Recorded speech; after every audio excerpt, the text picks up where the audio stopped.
আসসালামু আলাইকুম ভিউয়ার্স, আশা করছি আলহামদুলিল্লাহ আপনারা সবাই খুব ভালো আছেন। আজকে আপনাদের তৈরি করে দেখাবো আটা দিয়েই বেকারি স্টাইল একদমই সহজে গ্যাসের চুলায় সিলভারের পাতিলে বনরুটির রেসিপি। আপনারা ঘরে থাকা আটা দিয়েই খুব সহজে তৈরি করতে পারবেন এমন নরম তুলতুলে বেকারির মতো বনরুটি। রেসিপিটা পারফেক্টলি পেতে হলে অথবা বাসায় আপনারা পারফেক্টলি যদি এই বনরুটিটা বানাতে চান, অবশ্যই রেসিপিটা মনোযোগ সহকারে প্রথম থেকে শেষ পর্যন্ত দেখার চেষ্টা করবেন। রেসিপিটা সম্পূর্ণ ভালো করে দেখে তারপরে রেসিপিটা তৈরি করবেন বা বাসায় ব্রেড তৈরি করবেন। এতে করে ব্রেডটা একদমই ইনশাল্লাহ পারফেক্ট হবে। বনরুটির জন্য এখানে আমি একটা বড় বল নিয়ে নিয়েছি। প্রথমে আমাদের যেটা করতে হবে, বনরুটির জন্য একটা ডো তৈরি করতে হবে। আর অবশ্যই আপনারা যে পাত্রটা নেবেন আটাটা মাখানোর জন্য বা ডো করার জন্য, সেটা একটু বড় নেওয়ার চেষ্টা করবেন। নিয়ে নিচ্ছি হাফ কাপ পরিমাণ একদমই কুসুম গরম পানি। পানিটা এমন গরম হতে হবে যাতে আপনার আঙ্গুল পানিতে দিলে আপনার গরমটা সহ্য হয়। এর মধ্যে এখন দিয়ে দিব প্রায় 3 চা চামচের মতো চিনি। আপনারা চাইলে এখানে লাল চিনিটাও ব্যবহার করতে পারবেন সমপরিমাণে। চিনিটা ভালো করে মিশিয়ে নিচ্ছি। চিনিটা অবশ্যই ভালো করে মিশিয়ে নিতে হবে। আপনারা চাইলে গরম পানির পরিবর্তে কুসুম গরম লিকুইড দুধও ব্যবহার করতে পারবেন। এরপর নিয়ে নিচ্ছি ইস্ট। আমি এরকম বোতলের ইস্ট ব্যবহার করছি। আপনারা বাজারে যে কোনো কনফেকশনারি দোকান থেকেই এই ইস্ট কিন্তু কিনতে পারবেন।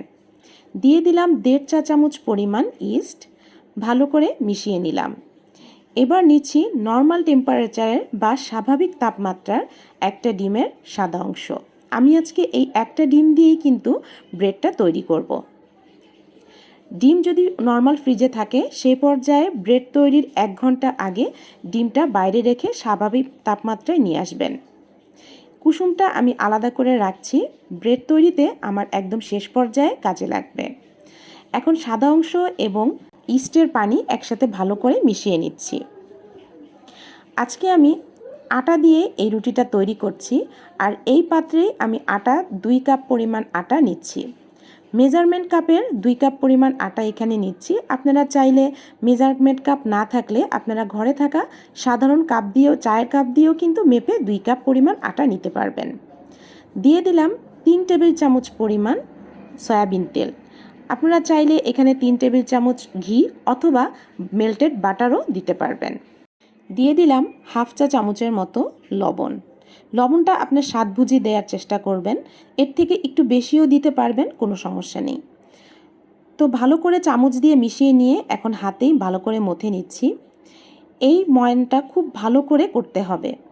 পারফেক্ট একটা ব্রেড পেতে হলে অবশ্যই সব উপকরণ ঠিকমতো দিতে হবে, চুলার আঁচ ঠিক রাখতে হবে এবং ময়ানটা সবচেয়ে বেশি গুরুত্বপূর্ণ হতে হবে বা এর উপর অনেক গুরুত্ব দিতে হবে। প্রায় 10 মিনিটের মতো আমি ভালো করে বাটির মধ্যে রেখেই এইভাবে মথে নিচ্ছি। ডোটা একদমই শক্ত হবে না, নরম স্টিকি হবে বা হাতে লেগে লেগে যায় এমন হবে। খামিরটা যতটা আঠালো হবে বা এরকম হাতে লেগে লেগে যাবে, ততই কিন্তু রুটিটা সফট হবে, সুন্দরভাবে ফুলবে। কোনোভাবে যেন ইস্ট দলা পেকে না থাকে অথবা চাকা ধরা না থাকে, সেজন্য এভাবে ভালো করে মথে নিতে হবে। যে পর্যায়ে হাতে অতিরিক্ত এভাবে লেগে যাবে, ভালো করে মথা যাবে না, সে পর্যায়ে আপনারা চাইলে চামচ দিয়ে এভাবে ছাড়িয়ে নিতে পারেন। আমি এভাবে 10 মিনিট ভালো করে মথে নিয়েছি। এরপরে আরও 5 মিনিট আমি এভাবে রেখে, স্ল্যাবের উপরে রেখে ভালো করে এভাবে বাড়ি দিয়ে দিয়ে নিচ্ছি। আমরা কাপড় যেভাবে কাচি, জোরে জোরে বাড়ি দিয়ে সেভাবে করে ঘুরিয়ে ঘুরিয়ে বারবার করে বাড়ি দিতে হবে বা আঁচড়িয়ে নিতে হবে। যারা বেকারিতে রুটি তৈরি করেন তারা কিন্তু প্রচুর পরিমাণে মথেন বা ভালো করে এটা ময়ান দেন। ময়ানের উপরেই কিন্তু ব্রেডটা খুব সুন্দরভাবে ফোলে বা সফট হয়, অনেক জালিদার হয়। আমি যেভাবে ময়ান করছি চেষ্টা করবেন এভাবেই ময়ানটা করে নিতে। তো এভাবে আমি প্রায় 5 মিনিটের মতো ময়ানটা করে নিয়েছি।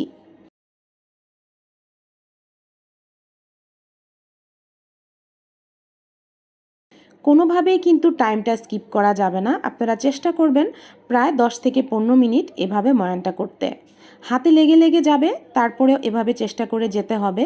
চাইলে হালকা একটু হাতে তেল মেখে নিতে পারেন, নিয়ে তারপর এভাবে ময়ান দিতে হবে। আর কিছুক্ষণ মাখানোর পরেই কিন্তু দেখবেন আস্তে আস্তে ময়ানটা বা খামিরটা একটু শক্ত হয়ে আসছে। এখন যে পাত্রে আমি ফোলার জন্য বা রেস্টে রাখবো ময়ানটা বা খামিরটা, সেইখানে আমি অল্প একটু সয়াবিন তেল মাখিয়ে গোল করে এই খামিরটাকে ভালোভাবে গোল করে রেস্টে রাখছি। ভালোভাবে গোল করে দিতে হবে যাতে কোনো সাইডে উঁচু নিচু না থাকে, বাতাস বের হওয়ার সাইড না থাকে। ঢাকনা দিয়ে ঢেকে আমি রান্নাঘরে চুলা দুটো জ্বালিয়ে দিয়ে চুলার পাশে রাখছি। এতে করে চুলার যে গরম ভাবটা আছে, রান্নাঘরটা গরম হওয়ার পরে সুন্দরভাবে খামিরটা ফুলবে। এবং এর উপরে একটা কাপড় দিয়ে ঢেকে দিচ্ছি যাতে কোনো প্রকার বাতাস প্লেটের সাইড দিয়ে বাটিতে ঢুকতে না পারে। ফিরে আসছি প্রায় 1 ঘন্টা পর। 1 ঘন্টা পর আমরা দেখব আটার খামিরের কি অবস্থা। আটার খামিরটা এই পর্যায়ে একদম ফুলে ডাবল হয়ে গেছে, দেখতে পাচ্ছেন। আপনারা যদি ইস্ট একটু পুরনো নেন অথবা একটু সময় বেশি লাগে তাপমাত্রার জন্য, সে পর্যায়ে অবশ্যই অপেক্ষা করবেন আটার যে খামি সেটা ডাবল হয়ে ফুলে যাওয়ার জন্য। খামিরটা ভালোভাবে না ফুললে কিন্তু ব্রেডটা মোটেও ভালো হবে না। সো টাইমটা একটু বেশি দিয়ে হলেও আপনারা রেস্টে রাখবেন যাতে ব্রেডের খামিরটা এরকম ফুলে যায়। ফুলে যাওয়ার পর এভাবে আরও কিছুক্ষণ ময়ান করে নিতে হবে 2-3 মিনিট।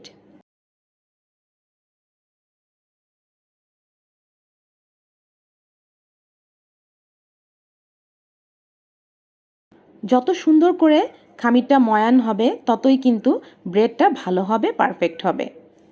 আপনি দেখতেই পারলেন যে আমি এতক্ষণ অনেকক্ষণ ধরে আমি খামিরটা খুব সুন্দরভাবে ময়ান দিয়েছি।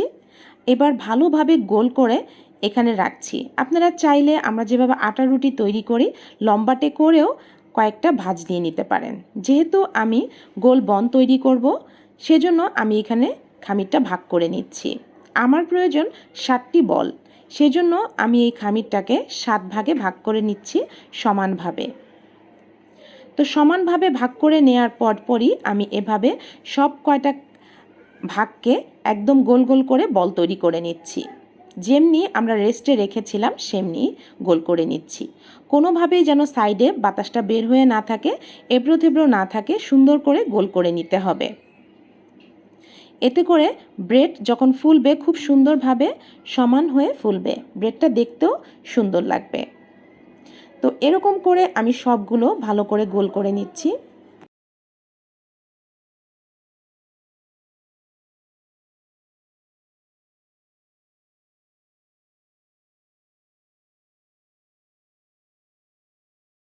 তো এরকম করে সবগুলো ব্রেডের বল আমার তৈরি করা হয়ে গেল। আমি প্রথমে চেয়েছিলাম এই থালার মধ্যেই ব্রেডগুলো করতে বা বেক করতে, কিন্তু পরে চিন্তা করলাম আরেকটু ছোট পাত্রে আমার দেয়া প্রয়োজন, বা এত বড় পাত্রে আমি দেব না, একটু ছোট পাত্রে দেব। তো সে পর্যায়ে আমি এরকম একটা স্টিলের বল নিয়ে নিয়েছি। আপনারা ঘরে থাকা স্টিলের বল, স্টিলের প্লেট অথবা সিলভারের যে কোনো পাত্রে বা প্লেটে আপনারা বেক করতে পারেন।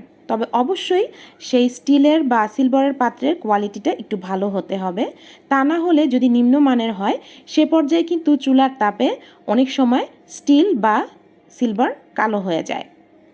তো আমি এই বলের মধ্যেই সামান্য একটু সয়াবিন তেল দিয়ে ভালো করে মেখে নিলাম। এবার রেস্টে থাকা যে বানগুলো সেগুলো দেখেন এখন ফুলে কিন্তু প্রায় অনেকটাই ডাবল হয়ে গেছে। এখন একটা একটা করে তুলে আমি বলের মধ্যে সাজিয়ে নেব। দেখে হয়তো বুঝতে পারছেন একদমই সফট হয়ে গেছে ফুলে। এখন চাপিয়ে চাপিয়ে সবগুলো নিচ্ছি। মাঝখানে যে বলটা দেবেন সেটা কিন্তু একটু উঁচু করে দেবেন, এতে করে ফোলার পর দেখতে সুন্দর লাগবে। তো সবগুলো আমি এভাবে করেই সাজিয়ে নিলাম।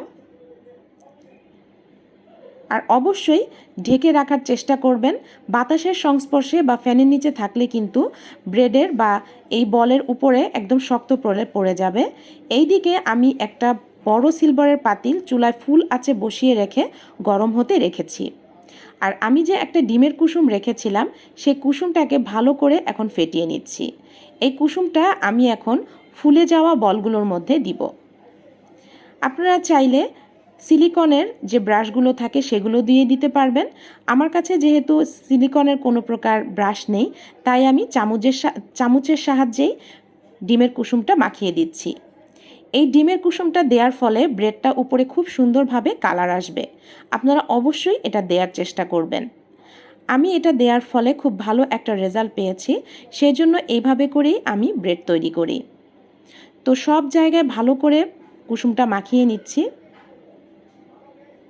কোনো সাইডে যেন সাদা না থাকে সেভাবে করে সব সাইডে মাখিয়ে নিতে হবে। এই পর্যায়ে কুসুমটা খামির উপর দেওয়ার পরে কিন্তু খামিরটা একটু বসে যাবে, ভয় পাওয়ার কোনো কারণ নেই। পরবর্তীতে আবার ব্রেডগুলো ফুলে যাবে। তো এই পর্যায়ে কিছু সাদা তিল আমি সাজিয়ে দিচ্ছি, যেমন আমাদের বেকারি স্টাইল ব্রেডের মধ্যে থাকে।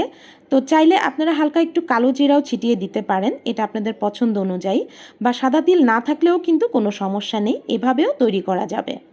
তো পাতিলটা এ পর্যায়ে ফুল গরম হয়ে গেছে। এখন ব্রেডের উপরে খুব ভালো একটা কালার আসার জন্য বা বেকারি স্টাইল কালার আসার জন্য আমি এখানে কিছু লেখালেখির সাদা কাগজ দিয়ে দিচ্ছি, যেটা আমাদের সবার ঘরেই থাকে। এরপরে এখানে একটা স্ট্যান্ড দিয়ে দিচ্ছি।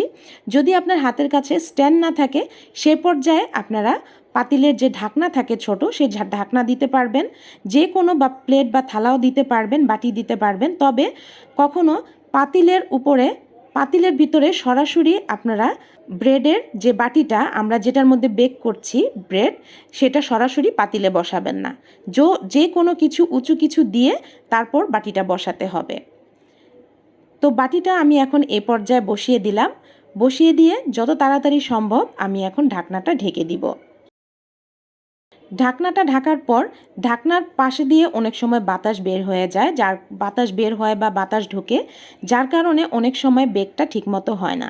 সেই জন্য আমি এখানে মোটা একটা কাপড় 2 ভাঁজ করে এভাবে ঢেকে দিয়েছি এবং সাইডে সাইডে যে কাপড়টা ঝুলেছিল সেটাও এরকম উঁচু করে দিয়েছি। মোট কথা ঢাকনার ভেতরে যাতে বাতাস না যায় সেইভাবে করে ব্যবস্থা করে দিতে হবে। এতে করে খুব তাড়াতাড়ি ব্রেডটা বেক হয়ে যাবে। তো দেখতেই পাচ্ছেন আমি কিভাবে ঢাকনার উপরে কাপড়টা দিয়ে দিয়েছি। আপনারা অবশ্যই সাবধানতা অবলম্বন করবেন। চুলার আঁচটা মোটেও কিন্তু এ পর্যায়ে বাড়িয়ে রাখা যাবে না। চুলার আঁচটা আমি এই পর্যায়ে একদমই মিডিয়াম হিটে দিয়েছি। প্রথম ছিল ফুল হিটে আমি পাতিলটা গরম করে নিয়েছিলাম। পাতিলটা যখন ফুল গরম হয়ে গেছে, বাটিটা আমি বসিয়েছি, সে পর্যায়ে চুলার আঁচটা মিডিয়াম হিটে দিয়ে 5 মিনিট রেখেছি। 5 মিনিট রাখার পরে আমি 5 মিনিট পরে চুলার আঁচটা একদমই লো হিটে দিয়েছি। স্বাভাবিক যে তাপমাত্রা একদমই কম দিয়েছি, দেখতে পাচ্ছেন। এরকম দিয়েই আমি প্রায় 40 মিনিটের মতো ব্রেডটাকে বেক করব। 40 মিনিট পরে ফিরে আসলাম। এখন আমরা দেখব আমাদের ব্রেডের কি অবস্থা। ঢাকনাটা খোলার সময় অবশ্যই সাবধান থাকতে হবে। আর দেখুন এই পর্যায়ে কিন্তু আমার চুলার আঁচটা একই আছে। তো চুলার আঁচটা আমি আর বন্ধ করিনি, এভাবেই ঢাকনাটা খুলে এখন দেখে নিব। মাশাআল্লাহ, আমাদের ব্রেড কিন্তু একদমই রেডি। উপরে অনেকটাই কালার এসে গেছে। আর আপনারা যদি এর থেকে একটু ডিপ কালার চান, চাইলে আপনারা আরও 5 মিনিট বাড়িয়ে চুলার উপর রাখতে পারেন একই আঁচে। এখন একটু চেক করে নিব যে ব্রেডটা সম্পূর্ণ ভেতর থেকে কুক হয়েছে কিনা বা একবারে ভেতর থেকে সেদ্ধ হয়েছে কিনা। মাশাআল্লাহ, কাঠিটা দেওয়ার পরপরই কাঠিটা একদমই শুকনো বের হয়েছে, কোনো প্রকার আঠালো ভাব রুটির ভিতর ছিল না। তার মানে ব্রেডটা আমার পারফেক্ট হয়ে গেছে,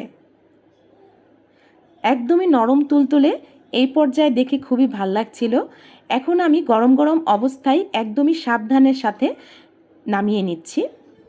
আর আপনাদেরকে দেখাচ্ছি আমি যে পাত্রে বেক হতে দিয়েছিলাম তার অবস্থা কি। তো স্ট্যান্ডটা আমি নামিয়ে নিলাম এবং কাগজগুলো দেখাচ্ছি, দেখেন হালকা হালকা একটু পুড়ে পুড়ে গেছে। আর আমার চুলায় একটা সমস্যা ছিল, সেটা হচ্ছে চুলার এক সাইডে আঁচ উঠত।